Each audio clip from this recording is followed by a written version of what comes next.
Comment allez-vous? Ça va et vous? Entrez s'il vous plaît. Dans un français impeccable, le docteur Berindea accueille déjà une dizaine de patients chaque jour. 2 semaines seulement après l'ouverture de son cabinet. Vous avez encore de la fièvre? Non, j'ai Des patients ravis. Dans le bassin de Belay, avant son arrivée, on ne dénombrait plus que 9 médecins pour 20 000 habitants.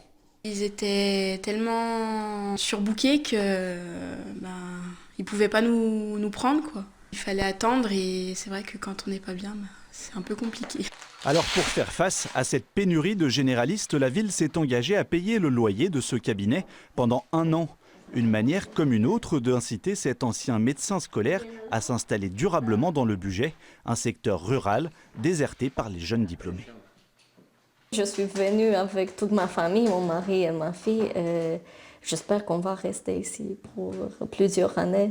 Mais tout le monde nous a très bien accueillis, donc il n'y a pas de raison de ne pas rester ici.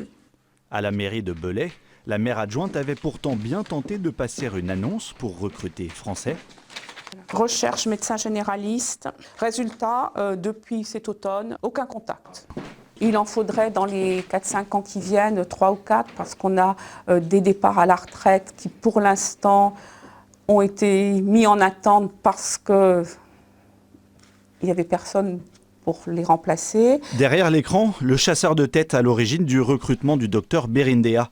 Dans la région, son agence a déjà permis à 10 médecins étrangers de s'installer en libéral. Et ce n'est peut-être qu'un début. En France, au moins 3000 communes rurales sont aujourd'hui à la recherche de leurs médecins généralistes.